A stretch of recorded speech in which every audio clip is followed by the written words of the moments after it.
3 and verse 10. Go ahead. They build up Zion with blood and Jerusalem with iniquity. Now you're doing all this evil, just like all this evil is going on in the world right now. Blood being shed all over the world. Adultery, fornicating, sodomy, you name it, burglary, stealing, white collar, blue collar, whatever collar you got, somebody's stealing it. You name it, it's going on. And you think that on some good, God gonna let something good happen to the world? So this is where it was back here. He said they build up Zion with blood. They doing evil. And what? And Jerusalem with iniquity. And Jerusalem with iniquity. Go ahead. The heads thereof judge for reward. And the leaders, the heads, they judge for reward. They judging just to get some money. They ain't trying to make things right. They are judging to get some money. Go ahead. And the priests thereof teach for hire. And you mean that's what the priest teaching for? That's all they concerned with is getting paid? That's it? Go ahead. And the prophets thereof divine for money. And the prophets, that's what they divining for. They divining all right. They telling you something, but they doing it for money. So they ain't going to tell you the truth. They going to do what get the money. That's why you get all this feel-good stuff in the church. Because that's what sells. Make you feel all real good, warm inside. You start coughing up some money. They lock the doors anyway so you can't get out. They're going to make sure you do something. And they put the plate right in your face. They're going to try to embarrass you. That's why we don't pass nothing around. You can leave. You ain't never got to put nothing here. We ain't even going to come looking for you. Because we trying to give you the word. Praise the Lord. But see, they're going to put the plate right in your face and make sure if you don't put it, everybody looking at you. I knew better when I went to a Baptist church. I put an empty hand in there. I wasn't going for that. But now, he said, what he said, verse 12. Verse 11. Verse 11, go ahead. The heads thereof judge for reward, and the priests thereof teach for hire, and the prophets thereof divine for money. Yet will they lean upon the Lord and say, is not the Lord among us? See, that's what they say. They doing it all for money, but they say, surely the Lord is in this place. Ushers, pass the plate. Yeah, that's the Lord. They worried about money. That's their Lord. But they still leaning upon the Lord. When really their whole game is all about money. That's what it's about. He said the heads judge for reward, the priests teach for hire, the prophets divine for money. So across the board, it's all about money, right? Yet they're going to bring the Lord in their garbage. That's why I'm not surprised with all these false ministers talking about money coming. Money is your birthright. Prosperity is your birth. I'm not surprised. Yet will they lean upon the Lord and say, is not the Lord among us? None evil can happen to us. Ain't no evil going to happen. So somebody like me that's preaching about drama cometh, they saying I'm lying, right? Because I'm saying drama cometh. They say, oh, he lying. The Lord is with us. No evil can come. That's what they saying, right?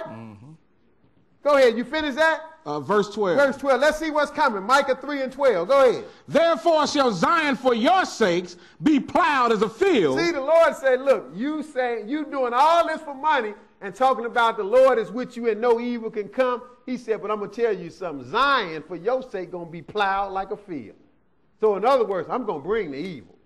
You can lie all you want to. Just like we tell people about, we just read, Jesus said, great tribulation coming. You try to tell people that, they already believe a lie about a rapture. So they think that don't mean nothing for them. Oh, I'm going to be raptured off. You don't know. That's not the case. But go ahead. And Jerusalem shall become heaps, and the mountain of the house of the high places of the forest. Now the Lord's saying what he's going to do, but the majority of people believing a lie, brothers and sisters, because they got many of these false prophets telling them, no evil can come.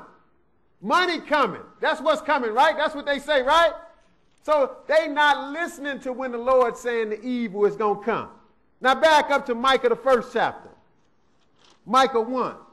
Because we're going to show you the false prophets got people asleep on really what the Lord is doing. Micah 1 and verse 12. One verse, verse 12. Go ahead. For the inhabitants of Maroth waited carefully for good. Now they waiting for good, right? They waited carefully. They just knew some good was coming their way. Go ahead. But evil came down from the Lord unto the gate of Jerusalem. Wait a minute. Something wrong with that picture, isn't it? You sitting there knowing something good about to happen. Oh, yeah, my ship coming in. Pastors say, you know, they have people telling each other, tell your neighbor it's going to be all right. Tell your neighbor good is coming. See, so they done fooled themselves, right? He said, for the inhabitant of Maroth waited carefully for good. Oh, they know some good coming their way. That's why you can't convince some of these church-going people, can you? You try to tell them the truth, they looking at you like you, I'm holding on. I'm holding. You not going to convince me. I know my blessing coming. Because they've been deceived, right? Look, your blessing going to come if you do God's will. Your blessing going to come, but you might have to go through the fire to get it. But you going to get it. People don't understand when they say I can do all things through Christ that strengthens me. It means do some stuff that might be hard to do, that you might not even want to go through. But yeah, you're going to get it in the end. So, but that's why they waiting carefully for good, because the false prophet told them nothing but good is happening. But they waited carefully for good, but it said, but evil came down from the Lord unto the gate of Jerusalem. You mean evil literally came down from the Lord? People say the Lord don't do evil, right? That shows you how deceived we are. That told me in my Bible, and everybody got the same Bible, right? So I'm sure it said in their Bible that evil came down from the Lord, didn't it? But the really bad thing about it is the people were not expecting it. They thought something good was about to happen, didn't it? And all of a sudden, bam, the hammer came. So that's why we're dealing with this drama cometh gird up. Let's go to Amos, the 7th chapter. See, this is the way it's always been. So it's nothing different in our days. Only difference is you got an overabundance of false preachers making people think good is coming. Something nice is coming. Money coming.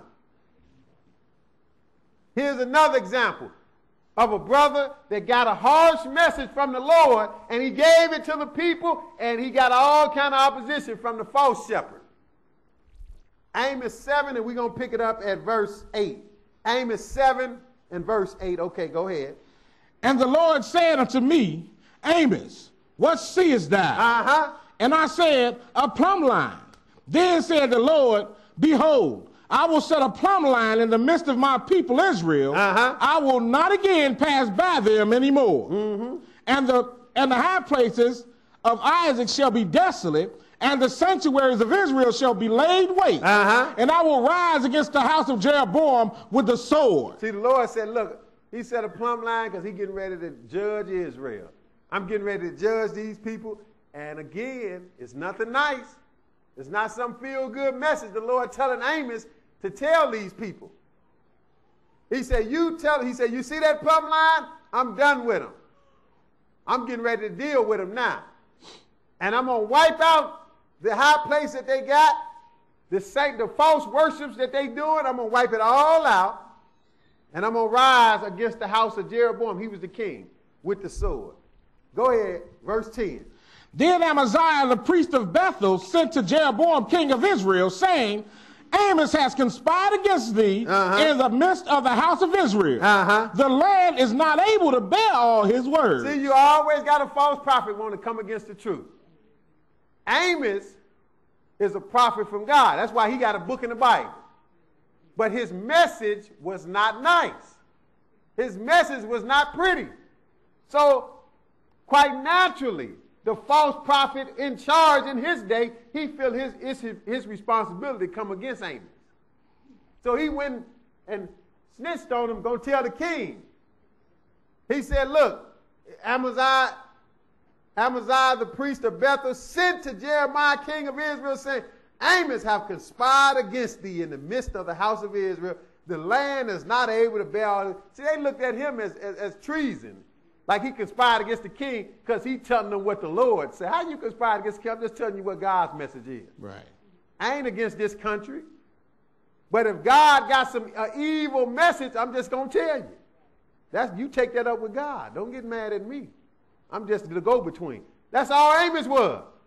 But Amaziah said, Amos, they conspired against you. And he started naming stuff he said, verse 11. For thus Amos saith, Jeroboam shall die by the sword, and Israel shall surely be led away captive out of their own land. Now, Amos has said that, but hey, he got that from the Lord. But go ahead. Also Amaziah said unto Amos, O thou seer, go, flee thee away into the land of Judah, and there eat bread and prophesy there. See, he told Amos, we don't want to hear that around. That's basically like getting kicked out of church. We don't want to hear that here. Now, he a priest. He's supposed to be a man of God, but don't preach that around here. You go over there and preach that stuff. We don't want to hear that here. That's what he said. It's just like I told you, Isaiah 30, starting at verse 8, said the same thing. God said, we are rebellious people that refuse to listen to his law. He said, we say to the seers, see not, and to the prophets, prophesy not right things. We don't want to hear the truth. Tell us some lies, something to make us feel good. That's all we want. But see, the Lord wants you to hear the truth, and it don't always make you feel good. So that's what he sent Amos with, but Amaziah didn't want no parts of it.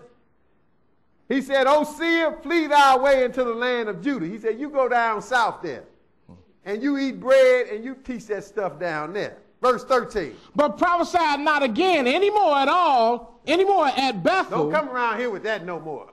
Now, Amos telling the truth, but the people didn't want to hear it, did it? Why? Because it wasn't nicey nice. It wasn't smooth sailing stuff. It was this type of message we dealing with, drama coming. That's what he told them, but the Lord about to bring some drama on y'all because y'all don't want to listen. But that didn't help. Go ahead. For it is the king's chapel, and it is the king's court. What Amos say? Then answered Amos and said unto Amaziah, I was no prophet, neither was I a prophet's son, but I was an herdman and a gatherer of sycamore fruit. See, Amos said, man, I ain't had nothing to do with this. I ain't even want to do this. I wasn't doing this. I wasn't born doing this. I wasn't even a sinner, nobody doing this. So that should tell you I must be doing it. It must be the truth. I wasn't even supposed to be here. Just like me, I ain't supposed to be up here. I was running the streets acting crazy.